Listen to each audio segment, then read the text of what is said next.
And to give this address is Vuyiswa Ramokgopa. She is standing in for Songezo Zibi.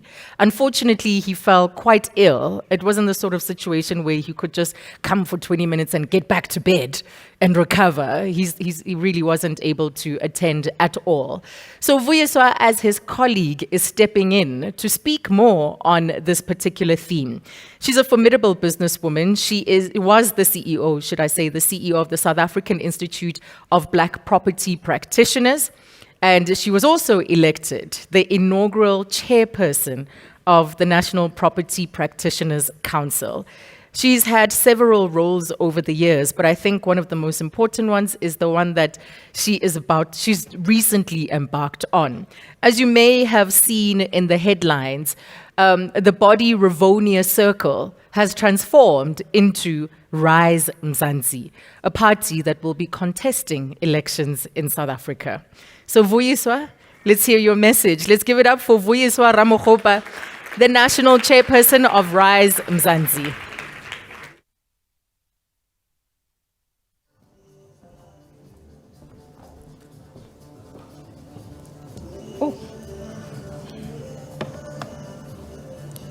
Good morning, everyone. Am I audible?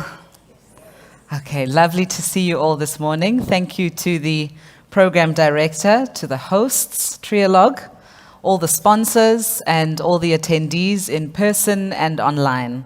It is truly a pleasure to be here today.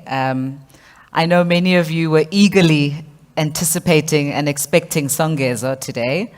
Unfortunately, he did fall ill, and I was asked to step in at the last minute. But also, fortunately, this is a topic that is very close to my heart, and one that I've spent quite a lot of time working in this space, facilitating actually conversations like this. And it was a conversation I was very eager to be a part of. So thank you for having me, and I hope I won't bore you to death.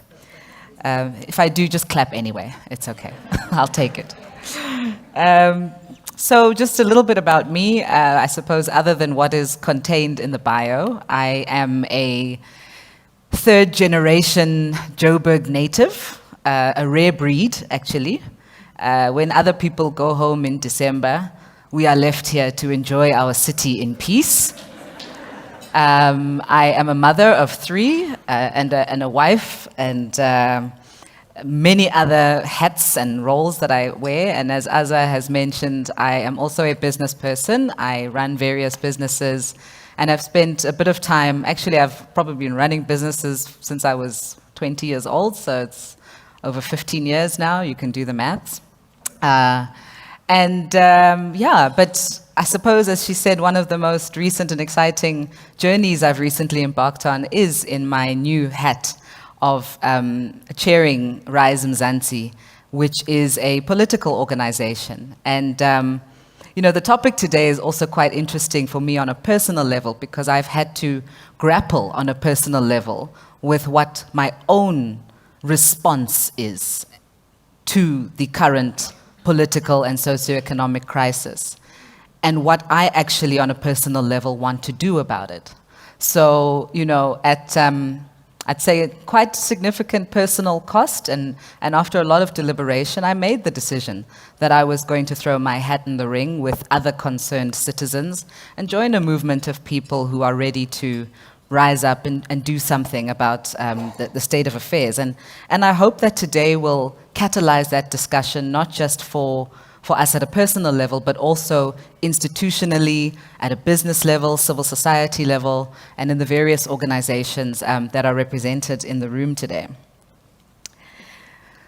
So the topic that I was given, which Azaz touched on, is about the role of business in society. And there's obviously a lot of people today here from the CSI and ESG space, so I won't kind of bore you with all the details about CSI and corporate responsibility. But really, I think as an overarching concept, CSI has evolved significantly from just being about charitable giving to being about building resilient and sustainable communities. And I think in the ESG space, we talk about shared value, we talk about concepts around inclusive development, et cetera, et cetera. And really, it's about taking that concept of sustainability and broadening it beyond just the sort of environmental space and talking about economic and social sustainability. And what does that look like? And of course, when it comes to economic and social sustainability, that is inextricably linked with the growth and sustainability of the businesses that operate in those communities. A business cannot hope to be profitable in a community that is dying, or where there is crumbling infrastructure, or where basic services are not being rendered. So it is fundamental that business is aware of what's going on and plays some kind of a role. And, you know, communities where the majority of people are employed, where there's access to good infrastructure, where there's basic services, and more importantly, where there's a strong sense of community, and where you know, there's a high level of citizen engagement in public affairs. Those are communities that are more resilient and less susceptible to issues like social unrest, crime, general decay, etc. And of course, that makes for a good trading environment for business. So in setting that scene, what I'm really trying to say is that, you know, it's not only logical, but it is good business for business to be involved in the matters of the day and in the social matters of the day. And not just involved in terms of resolving government failures after the fact, which traditionally has been the role of business or the role of CSI, which is to repair and close the gaps, you know, where there are market failures or where there's delivery issues, and where government is failing. Often civil society and business have had to step in and bear the burden of actually rendering those services to society. But the call today is to say, in fact, that's too late. Business, like with civil society, should be getting involved in the input stage, i.e. the policy-making stage, the decision-making stage, deciding on fundamental issues like what issues are on the menu and how are we going to get behind the issues that are most important to us, which obviously, ideally, should kick out a scenario where there's then less failure on the other end. And there's numerous examples of how business has stepped up and has stepped in, and I think there is already a big role that's being played. I think the question is around the proactive versus reactive kind of opportunity that exists. So, I mean, what are the roles currently being played by business? And I'm going to just sort of state the obvious, but I think, you know, we all sort of understand that business has a role to play in, of course, complying with laws and regulations and doing so in good faith. That includes paying taxes and making sure that you are a good citizen in that regard, employing and treating workers well and according to the laws again. And then also being an incubator, developing skills and leadership for business and for society. A lot of some of the best leaders that then go on to work in public sector should and have historically also come from the private sector.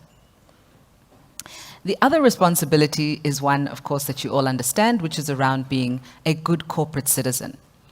And that means, you know, obviously not polluting the environment or engaging in behavior that is detrimental to local economies or local societies. So in the ordinary course of business, and I mean sort of all things remaining equal with a government that's doing what it's supposed to do, that type of sort of corporate social investment would involve activities such as perhaps, you know, funding education programs or outreach, or maybe funding local charities or foundations. And ultimately, businesses would choose initiatives or projects that are aligned perhaps with their own strategic outlook or some of their own deliverables that they're looking to deliver, ideally. And that could include anything, funding entrepreneurs. I know a lot of businesses do that. But that is in normal times. We are currently not in normal times. And I think that is obviously why we are having a conversation such as this. Because every single one of us in society is asking ourselves, how do we respond to the very abnormal times that we find ourselves in. We're dealing with major challenges such as load shedding. We experienced it this morning with the traffic on Corlett Drive just trying to get here, the corruption, crime, and collapse in services and dysfunctional municipalities. That has an immediate effect and impact on business, a direct effect on business. And all of these issues, of course, cause a lot of not just discomfort, but actually have financial impact on businesses. So the idea that we could not or should not be grappling with these issues, not just in terms of our own reactive plans, as in there's load shedding, we need to come up with emergency power backup, but rather joining the conversations around how some of these issues need to be addressed at a societal level. So really the question is, what should business do? I think this is the question on everybody's mind. What should business do when the social challenges are so endemic that they start to erode even the sustainability of businesses?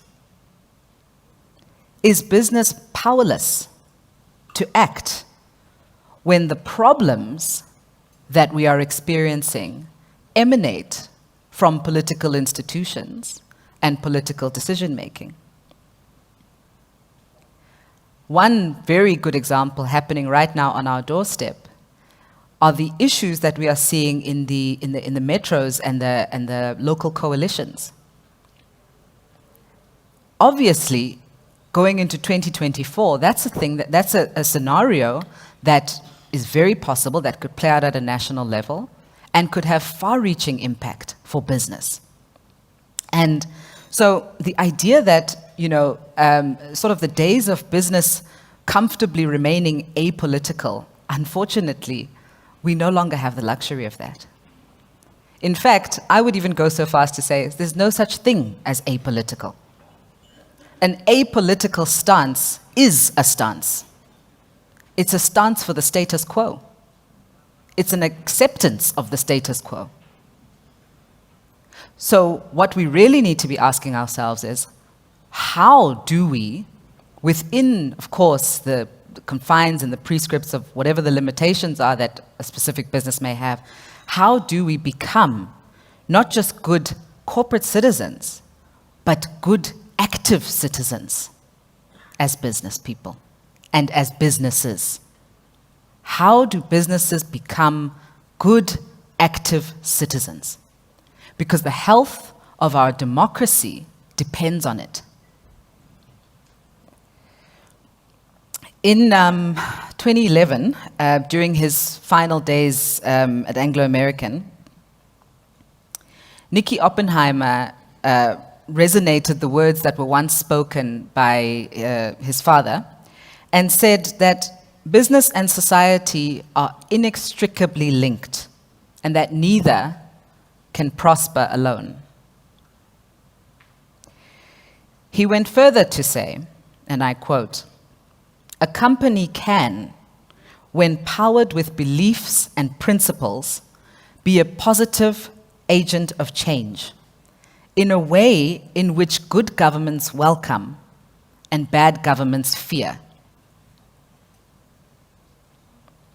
A company can, when powered by beliefs and principles, be a positive agent of change in a way in which good governments welcome and bad governments fear. What did he mean by that? It's exactly what we are talking about today. How can we, as business, be agents of change? And how can we use our substantial power and influence to drive societal change in a direction that leads, that is for the benefit of the country as a whole and not just for ourselves individually? And so really what I'm referring to is kind of this expanded role of business. What does that expanded role require? Well, I think as a starting point, it requires a change of outlook. I made reference to the term apolitical beforehand. It's an interesting term, as I said, and it's one that, you know, when I started, I said, I reflected on how, even in my own personal sense, I grappled with this idea of now going from kind of being in business and being apolitical to being in this political domain as an active participant or player. There was definitely an internal conflict. So one recognizes that we are at a shifting stage as a country, and that internal conflict will exist. But perhaps to allay some of those concerns, you know, South African law defines corporate entities as legal beings with political and other rights. They can participate in political discourse and political action.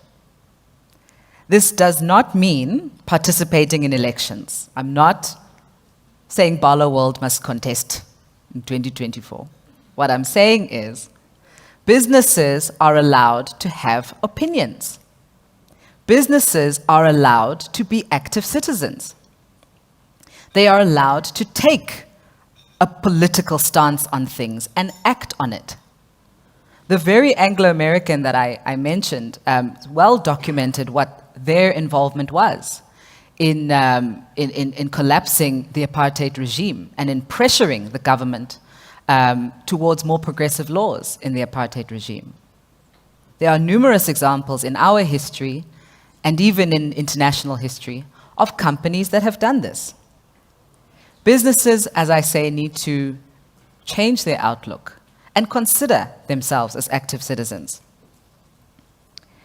When businesses express a particular position or stance on things, that is a political stance.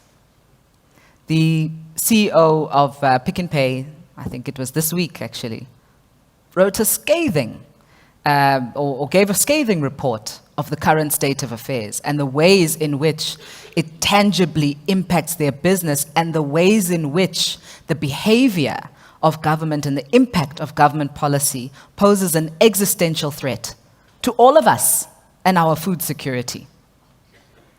Now, to imagine that a company like Pick n Pay or any other retailer has the luxury of being apolitical is, it's not reality. Such a company does not have that luxury. And in fact, the idea that, or the action that has been taken in actually saying something about this is the first step. And it's an admirable step, in my opinion. So what are some of those things? You know, how can business be a better participant in the broader democracy?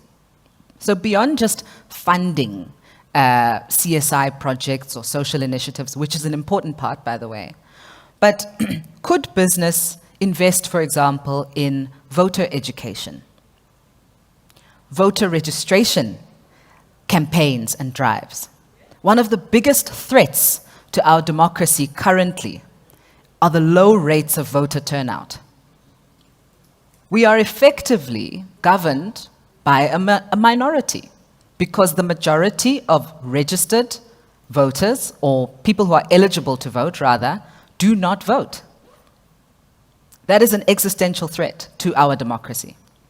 Business has a role to play, and there's an opportunity for business to get involved in funding and participating in civic education programs, voter registration, voter education initiatives. Of course, business can and is already involved in a number of public education programs around climate change, the effects of climate change. We would have seen, of course, the recent floods that took place in KZN and many other climate-related disasters that are affecting society. But are people necessarily drawing the link between the kind of high-level, call it elite conversation around climate change and their lived reality? Are subsistence farmers, part of that conversation? So the question again says, how can business lend a hand to closing that gap on the education, for example, around climate change and the social ramifications of certain types of behavior? Could business also become more vocal about which political actors they support or agree with, or political stances they support or agree with.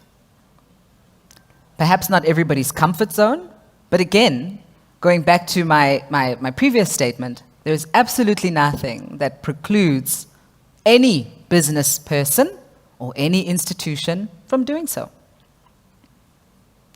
It is our right as citizens and as active citizens to make our voices heard, and we should take up the opportunity.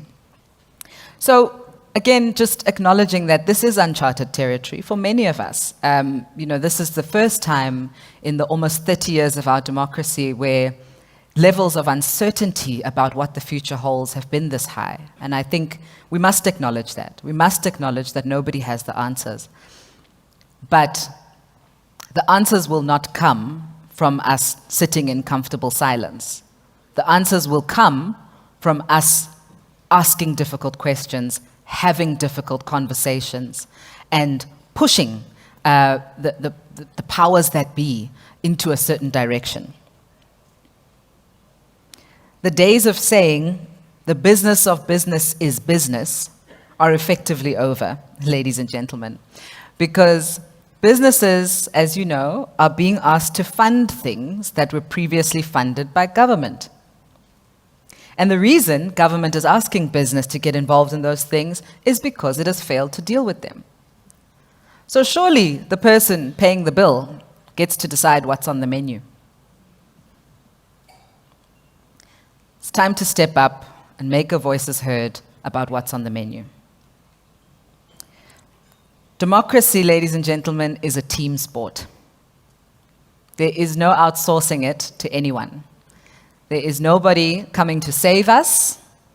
There is nobody who's got all the answers.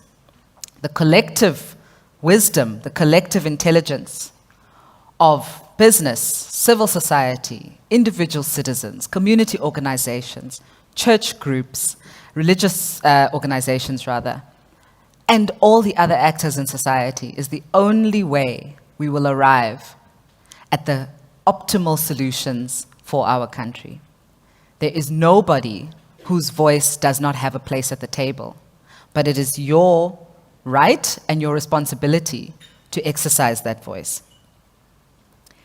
The last thing I'd like to just leave on is the somewhat awkward topic of political funding. Should businesses be funding political parties, political movements? And if so, what does that mean for them? I'm not going to answer necessarily yes or no. I think it's quite easy to anticipate what my views would be on this. But what I will say is that democracy must be funded. Democracy must be funded. It must be supported. Those of us who believe in democracy, those of us who believe in the right of different constituencies and different voices in society to be heard, must be willing to put our skin in the game and get behind those causes, those organizations, those parties, if it's political parties, whatever shape and form that may take. And it needs to go beyond charitable giving. I think charitable giving has one certain role to play, but the idea that we need to fund the change we want to see is a very important one. And in whatever shape or form that takes, I would like to just leave you with that idea to say, democracy is costly. Getting to 60 million people is costly. And if it's not funded by the good people in the room, it will be funded by the bad ones. So I encourage you all to get involved and to put your money where your mouth is on things that you believe in, whichever color t-shirt that may come with.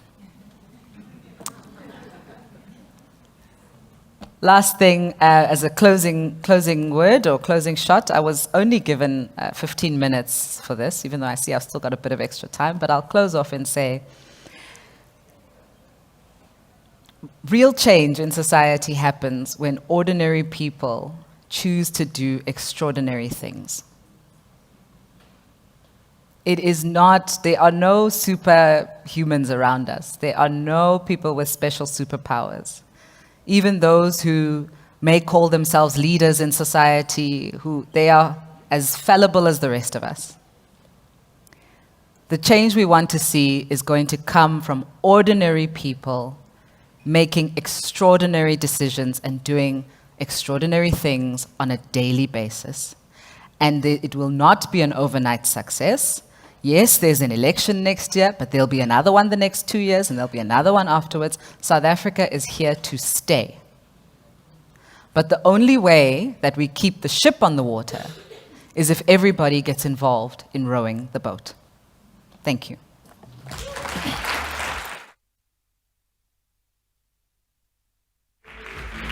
We have a Q&A with you. You're mic'd, right? No, we'll stay standing because we have just a few more minutes. So after our keynotes, that's what I was saying about this being an interactive forum. You get to ask questions. So I invite your questions in the room. I invite questions from our online delegates as well. I have my own questions, and I'll kick off with mine as you kind of think about what you would like to know. Vuyiswa, what a bold thing to do. And I think also this is the kind of forum where people decided to not sit back, but to actually be part of that change. Yeah. So I think you're speaking to very much like-minded people who see a problem in society and believe that something should be done about it. But what a leap. What a leap. So it's very bold. Have we given politics a bad name? We've made it an arena that is like, we shouldn't enter. Yeah. Like it's a bad place, don't enter. It's for some and not others. And yet you're saying we all belong, we should be in that arena. No, absolutely. And I've seen a number of quotes, I don't have them offhand, but basically they speak to kind of the idea that when we outsource politics to the least capable in society, or the least deserving, call it that, in society, we must accept the outcomes of that. Yeah. We cannot have a situation where all the best, all the most capable, all the most ethical, all the most technically competent are sitting in the private sector or in the NGO sector or NPO sector. Yeah. And we abdicate the responsibility of politics to the people who perhaps would not be able to navigate some of those other spaces. And I think it's a function also of a maturing democracy. We have to make a conscious choice as professionals, as business people, that we are not going to outsource that problem. We're not going to relinquish our democratic rights and our active citizenry. We're going to get involved. Yeah. And I think that's the only way we can guarantee a healthy, vibrant democracy and a country that is, just committed to being led by the best. That is what we have to ultimately be just uncompromising about. Yeah, you talked about a change of attitude, that being the starting point. Do we have any questions in the room? Right here. Yeah, thank you. Is there a mic, a roving mic that we can bring to the front over here? And if I'm keeping my eye on the clock, so let's try and do as many as we can. Thank you very much. My name is Martin Sweet. I'm Managing Director of Prime Stars. We educate 90,000 learners a year using cinemas across the country. We educate on climate change, we educate on all the kind of things that are important for young people, except voter education. Yeah. So here's the point. We have been to the IEC, we've spoken to the government. They don't seem to want to educate young people on voter education. So my request to you, and you've got a great start as a wonderful party, let's work together with business to educate 500,000 kids a year on voter education. We are ready. We've got the content. We've got the cinemas. And all we need is big business to join us. We can do this in 3 months' time. We could reach 2 million young people. I love it. I heard on SABC this morning that 6 million people don't have food to eat. This is a huge problem. We've got to begin somewhere. And as you pointed out, voter turnout and voter education can make the difference. So let's commit to beginning. I will meet with you and we can go to business together. We can start teaching tomorrow. Thank you very much. And the movement grows. Wonderful. The movement grows. Thank I think you, that's Martin. fantastic.